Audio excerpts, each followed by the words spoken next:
heard in the news, in a major U-turn last night, Prime Minister announced a national statutory inquiry into how public authorities handle the rape gangs in northern cities and elsewhere. Comes in response to Baroness Casey's audit of the scandal. It seems that local authorities and police forces were reluctant to act, fearing that they would be accused of racism, since many of the accused, and indeed many of those who were eventually convicted, were men of Pakistani origin. The authorities preferred to blame and stigmatise the children who had been their victims. What were the political pressures that made Labour so opposed to an inquiry? And what are the pressures that have proved stronger now and pushed them to reverse their decision? Joining me is the panel for today. Opinions and Features Editor at City AM, Alice Denby, former Conservative advisor Jennifer Powers, and former Labour aide Matthew Lazar. Welcome to you all. Matthew, let's start with you. I put it to you that the pressure that stopped Labour getting to this position before today was the fear that Muslim voters might desert Labour and go to sectarian candidates. Look, I don't think it was as cynical as that. I think that the line that the government had, which is that there was this previous report that, into historic sexual abuse, it wasn't specifically on grooming gangs. It had these recommendations which hadn't been put in place before the election, etc. I think that was true. I think the big problem is the politics of this are really about how the government approaches issues rather than risking alienating the Muslim vote. Because I think what you're hearing in the Labour Party is, yes, Keir Starmer's a lawyer, so he commissioned a report from Baroness Casey. He's then, as we've heard, Downing Street's been saying he read every word. He's gone through it with his highlighter pen and he's now reached a conclusion. Fine if you're a lawyer, not great if you're a politician. And I think that's the issue, is that they may have got to the right place through a very sensible process, but politically they've been bleeding on this issue, frankly, for the 11 months since the election, when pressure's been mounting, and they've reached the conclusion that if they'd reached that 11 months ago, would have done them much less harm politically, and because they've decided it's the right thing to do, would have done the right thing earlier. So it's not, I think that's the real question that you hear from the Labour Party. Somebody said to me the other day, when's the Prime Minister going to discover how to do politics? Alice, you've heard an explanation there of what were the pressures on the Labour Party. What do you think? What did you think of my proposition that actually it was the fear of the Muslim voters deserting to sectarian candidates? Look, I do think you have a point there. There are seats like in Birmingham and Ilford North. There are big beasts of the Labour Party like Jonathan Athwash, who lost his seat to a Gaza independent candidate who mobilised a sectarian Muslim vote. People like Jess Phillips in Birmingham is vulnerable, Wes Streeting in Ilford South. So I think that is something that is playing on Keir Starmer's mind. But I do agree with Matthew more that I think what the greater political pressure that is exerted on Keir Starmer is this idea, is that of the faceless bureaucrats. I think whether it's, he's done this because Louise Casey has told him to, he wants to give away the Chagos Islands because the International Court of Justice told him to. He is more, I think, vulnerable to this idea of a kind of rules-based, lawyerly order than he is to any sense of principle or indeed a sense of what's in Britain's best interests. Jennifer, what do we make of it? Here is yet another U-turn. I began by saying, another week, another U-turn. And what about the political touch here, the sureness or lack of sureness of political touch? I mean, could not any sort of amateur political advisor have said we were going to end up here eventually? Yes, I think a lot of us were saying that this was going to end up this way. So I agree with both my panelists. This is a triumph of proceduralism over political judgment or indeed principles. And I think that is one of the key challenges for this government, is a lack of values or strategy at the heart of the government.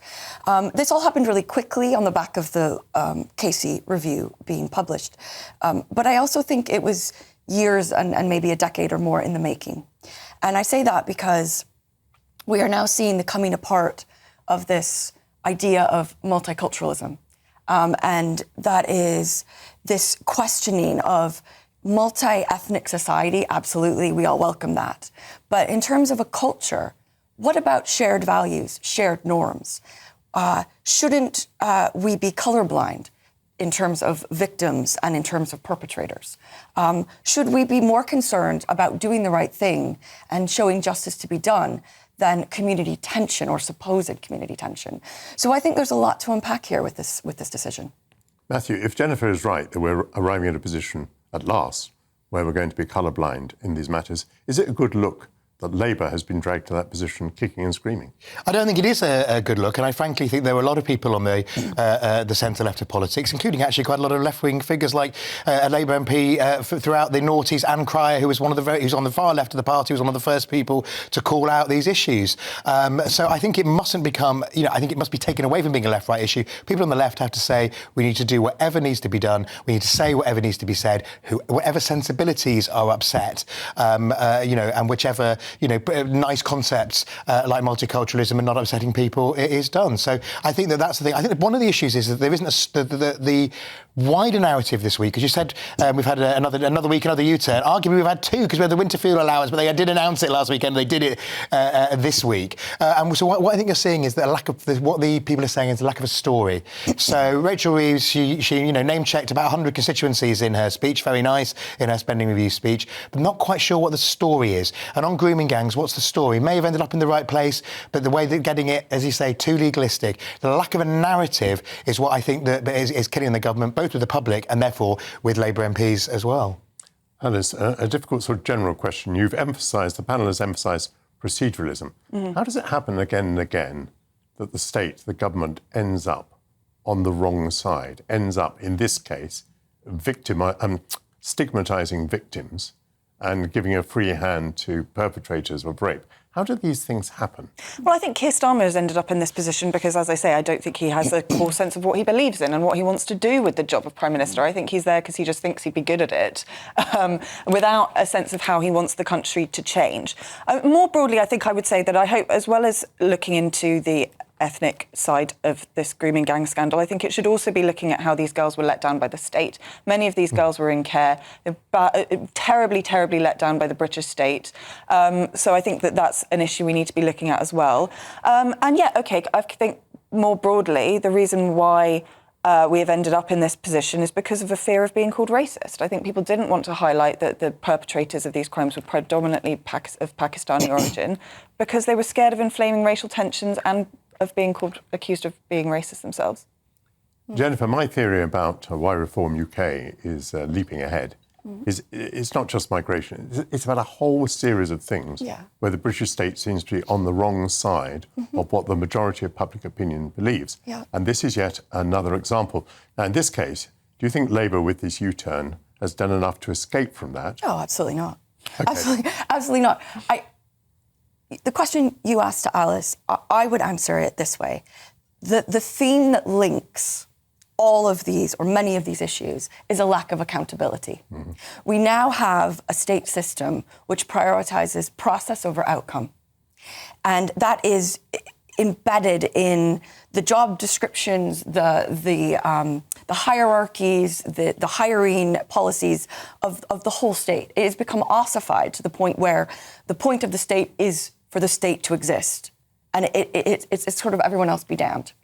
And so we see that in particular instances. When I was in Downing Street, the blood contamination scandal was running on into its third decade. And I think there's been 5 prime ministers who've been overseeing that process. And I'm not sure that any of the victims have yet received compensation. We saw the post office scandal. We've seen the grooming gangs, which, as Matthew said, these were flagged 20 months ago. So this lack of accountability for officials, for politicians, is a real issue. And until and unless the government solves that, I'm afraid we're only going to see more of this. Thank you very much, panel. I think you've taken us to profound places there. Now, I'd just stay there for a moment, if you would. Our political editor, Christopher Hope, travelled with the Prime Minister of Canada for the G7 summit.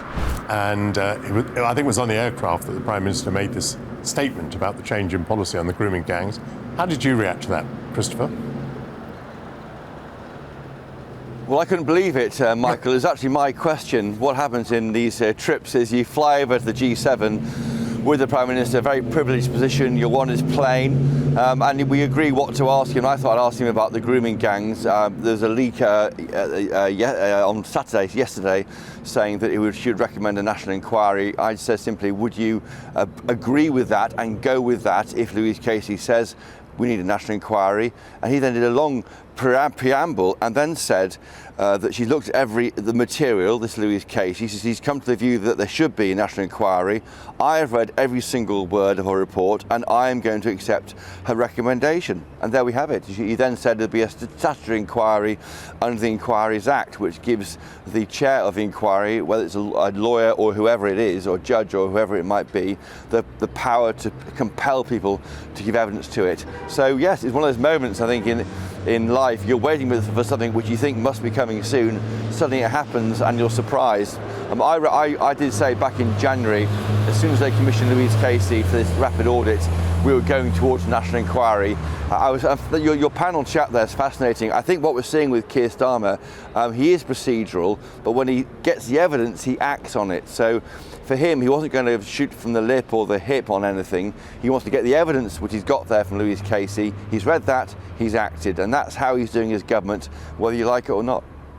And more broadly now, the G7 are going to be meeting in Ottawa. Is it inevitable that the G7 is going to urge Israel to show restraint over Iran? That is inevitable, and that's what's happening already. We've heard from Sir Keir Starmer again on the flight over to Canada last night. He said he's trying to de-escalate the fighting between Iran and Israel. He said the situation is fast moving to us, and there were discussions with allies at every level. He says that the deployment has already started of RAF Typhoons to the region. That is a contingency support across the region. The idea being there, although they won't say what it is, it looks like we're protecting UK assets in the Middle East, because if we do go towards supporting Israel at any point, and that happened in both April and October last year, if that would happen again, Iran says it could put our assets, or bases or whatever it might be in the Middle East, into the possibility of being attacked by Iran. It is very, very tense. So the timing of this G7 meeting, which takes place tomorrow in Banff, we're flying this afternoon to there, is important. As of today, the PM is meeting with, again, formally this time, with the Canadian Prime Minister, Mark Carney. They went to a bowling game. They watched in a pub a ice hockey game last night. I can tell you that the Edmonton Oilers lost 5-2 to the Florida Panthers. The Oilers are Mark Carney's team. But on the way over here, we did hear from Sir Keir Starmer. He made clear the importance of Canada, and he said this, Michael. He said that Canada is an independent, sovereign country and a much valued member of the Commonwealth. Now, that is an obvious thing to say.